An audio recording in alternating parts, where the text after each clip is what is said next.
Assalamualaikum warahmatullahi wabarakatuh. Perkenalkan, nama saya Agung Setiawan dari Prodi Teknik Elektroproses semester 3. Di sini saya akan mempresentasikan mengenai makalah yang saya buat yang berjudul Mengenal Telekomunikasi dan Perkembangannya. Yang makalah tersebut bertujuan untuk mengerti definisi telekomunikasi, komponen dasar telekomunikasi, prinsip kerjanya, pola komunikasi, dan terakhir adalah perkembangannya. Definisi sesungguhnya dari telekomunikasi adalah penyampaian informasi atau hubungan antara satu tempat dengan tempat yang lain dengan mempermudahkan bantuan peralatan khusus, dengan kata lain peralatan elektronik. Sedangkan apakah itu komunikasi? Komunikasi adalah proses pertukaran informasi. Informasi dapat berupa suara, gambar, dan lain-lain. Dan dalam komunikasi itu terdapat kendala, di mana dua kendala itu adalah: satu, bahasa. Proses komunikasi tidak akan berjalan dengan baik jika pemberi atau penerima informasi tidak menggunakan bahasa yang sama. Maka dapat diatasi dengan mempelajari bahasa yang dipahami oleh kedua pihak atau bisa menggunakan penerjemah. Yang kedua adalah jarak.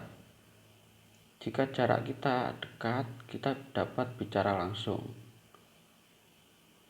Dengan jarak agak jauh, mengirim sinyal yang dapat terdengar secara langsung, misalnya asap, trompet, cahaya, dan lain-lain.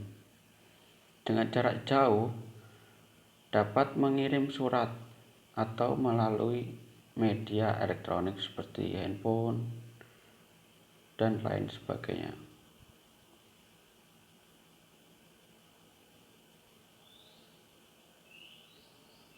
Beberapa terkait definisi telekomunikasi yang telah saya cari di berbagai media. Yang pertama, Webster, yang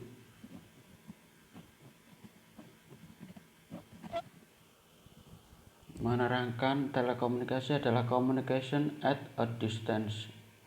Yang kedua, IEEE adalah the transmission of signal over long distance. Dalam Wikipedia sendiri menyebutkan adalah telekomunikasi adalah teknik pengirim atau penyampaian informasi dari suatu tempat ke tempat lainnya dalam bentuk komunikasi jarak jauh. Sedangkan dalam UU nomor 36 tahun 1999 yang berbunyi, setiap pemancaran, pengiriman, dan atau penerimaan dari setiap informasi dalam bentuk tanda, isyarat, tulisan, gambar, suara, dan bunyi melalui sistem kawat, optik, radio, atau sistem elektromagnetik lainnya. Untuk secara umum, penyampaian atau pertukaran informasi atau hubungan antara satu titik dengan titik yang lainnya yang berjarak jauh menggunakan satu media atau perangkat elektrik. Di Indonesia sendiri, pengertian dari istilah dalam bidang telekomunikasi diatur dalam Undang-Undang RI Republik Indonesia Nomor 36 Tahun 1999 yang berbunyi: 1. Perangkat telekomunikasi adalah sekelompok alat telekomunikasi yang memungkinkan bertelekomunikasi. Yang kedua, sarana dan prasarana telekomunikasi adalah segala sesuatu yang memungkinkan dan mendukung berfungsinya telekomunikasi. Yang ketiga, penyelenggara telekomunikasi adalah perseorangan, koperasi, badan usaha milik daerah, dan badan usaha milik negara badan usaha milik swasta, instansi pemerintah, instansi pertahanan keamanan negara. Yang keempat, jasa telekomunikasi adalah layanan telekomunikasi untuk memenuhi kebutuhan bertelekomunikasi dengan menggunakan jaringan telekomunikasi. Yang kelima, pelanggan adalah perseorangan, badan hukum, instansi pemerintah yang menggunakan jaringan telekomunikasi dan atau jasa telekomunikasi berdasarkan kontrak. 6. Pemakai adalah perseorangan, badan hukum, instansi pemerintah yang menggunakan jaringan telekomunikasi dan atau jasa telekomunikasi yang tidak berdasarkan kontrak. 7. Interkoneksi adalah keterhubungan antar jaringan telekomunikasi dari penyelenggara jaringan telekomunikasi yang berbeda.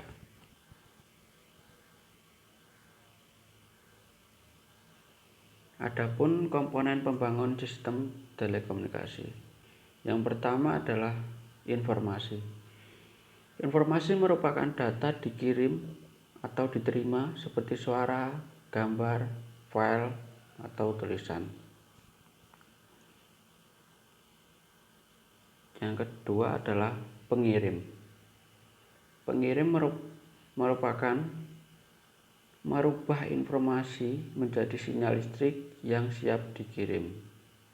Yang ketiga, media transmisi, yaitu alat yang berfungsi mengirimkan dari pengirim kepada penerima. Karena dalam jarak jauh, maka sinyal pengirim diubah lagi atau dimodulasi agar dapat terkirim jarak jauh. Yang keempat adalah penerima. Menerima sinyal listrik dengan merubah ke dalam informasi yang bisa dipahami oleh manusia sesuai yang dikirimkan. Yang kelima adalah aturan. Merupakan yang harus disepakati dalam pengiriman, pentransmisian, dan penerimaan informasi.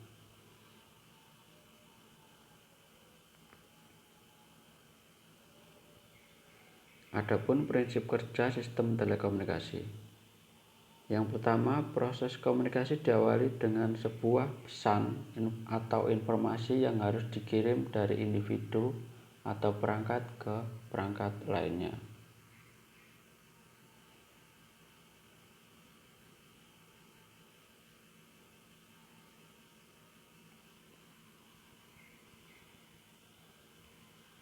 Informasi tersebut dapat dikirim dalam bentuk teks yang merupakan dalam alatnya adalah telegraf, bisa berupa data, teletext, bisa berupa voice melalui telepon, bisa dalam bentuk picture dengan alat televisi, dengan musik menggunakan alat radio. Dan kedua adalah pesan atau informasi tersebut selanjutnya dikonfirmasi dalam bentuk biner atau bit yang selanjutnya bit tersebut diinput menjadi sinyal. Encode adalah untuk mengubah informasi menjadi bentuk-bentuk sinyal yang sesuai untuk ditransmisikan agar dapat diterima oleh penerima. Yang ketiga, sinyal. Sinyal tersebut kemudian oleh transmitter dikirim atau dipancarkan melalui media yang telah dipilih atau sistem transmisi atau channel.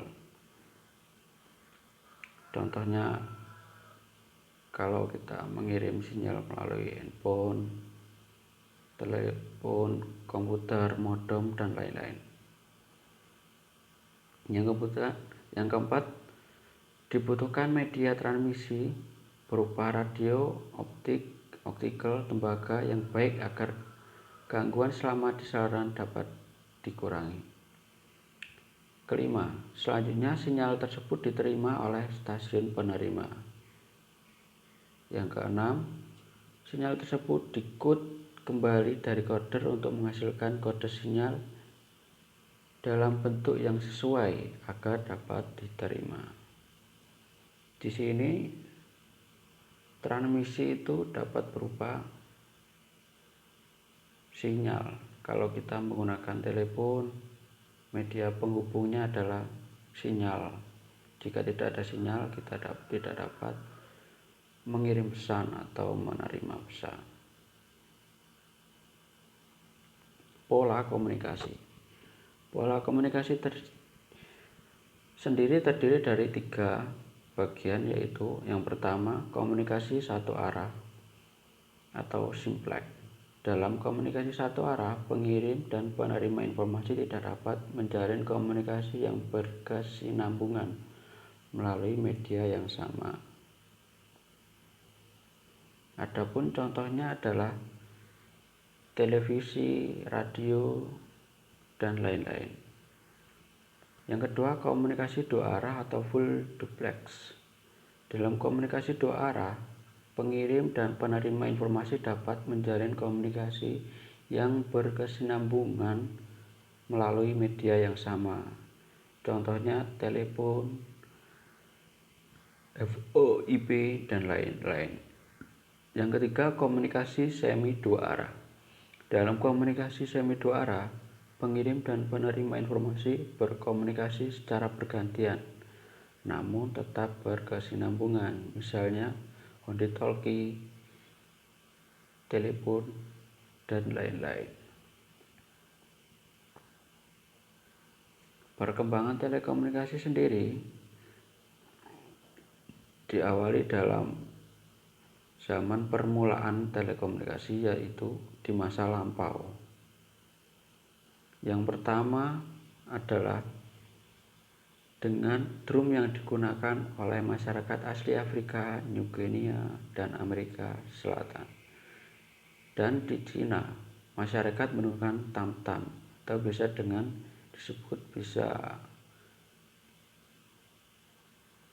benda yang berbunyi keras yang berbentuk bisa tong ataupun apa yang disebut di Cina dengan sebutan tam-tam. Yang kedua, pada abad ke-5 sebelum Masehi, kerajaan Yunani kuno dan Romawi menggunakan api untuk berkomunikasi dari gunung ke gunung atau menara ke menara, yang dilakukan oleh prajurit dengan saling memahami kode berupa jumlah nyala api yang digunakan saat perang, dan komunikasi tersebut efektif pada malam hari. Yang ketiga, pada abad kedua sesudah Masehi, bangsa Romawi menggunakan asap sebagai media telekomunikasi. Yang keempat, pada abad ke-4 sesudah Masehi, Aeneas the Tactical mengusulkan sistem telekomunikasi menggunakan air yang disebut hydro-optical telegraphy. Dan terakhir, pada masa revolusi Prancis, Claude Cape menggunakan alat telekomunikasi yang disebut mechanical optical telegraph atau sering disebut semaphore. Yang kedua adalah masa telekomunikasi elektrik. Pada tahun 1844, Morse mematenkan telegraf, dan disusul pada tahun 1876 Bell menemukan dan mematenkan telepon. Dengan tahun berikutnya, yaitu tahun 1895, wireless telegraph, not the inventor of radio. Yang selanjutnya tahun 1895 juga, yaitu inventor of radio. Pada tahun 1907, thread vacuum tube. Pada tahun 1920, commercial AM radio broadcast. Pada tahun 1939, first FM radio broadcast Alpena, New Jersey by Edwin Armstrong. Pada tahun 1954, siaran televisi berwarna dimulai. Pada tahun 1962, komunikasi satelit pertama dilakukan. Yang ketiga, telekomunikasi saat ini. Dengan telekomunikasi ini pasti terdapat dua komponen yang tidak dapat ditinggalkan. Yang pertama adalah software. Software internet dengan berbagai aplikasi sudah banyak digunakan, seperti e-commerce, e-learning, video konferensi, government, Google, dan lain sebagainya. Dan kedua adalah hardware. Telekomunikasi yang baik yang berbasis kabel maupun wireless sudah memiliki kecepatan yang tinggi hingga megabit per detik.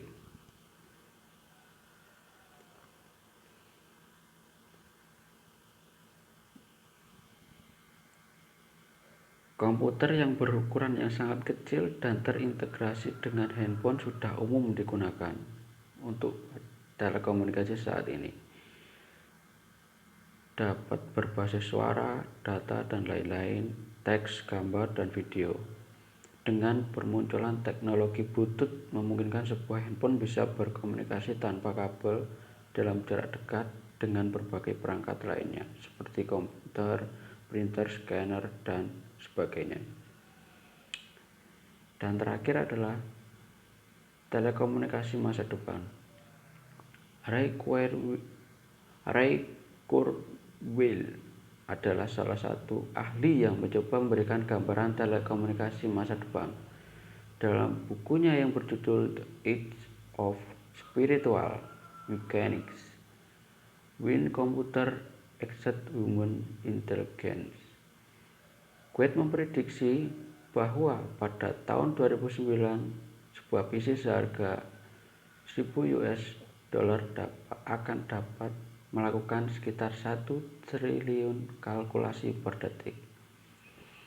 Hal itu mungkin dapat tercapai karena di saat ini perkembangan telekomunikasi begitu cepat dan pesatnya.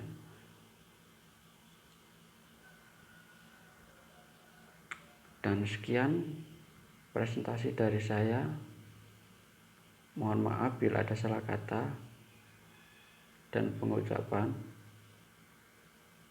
Wassalamualaikum warahmatullahi wabarakatuh.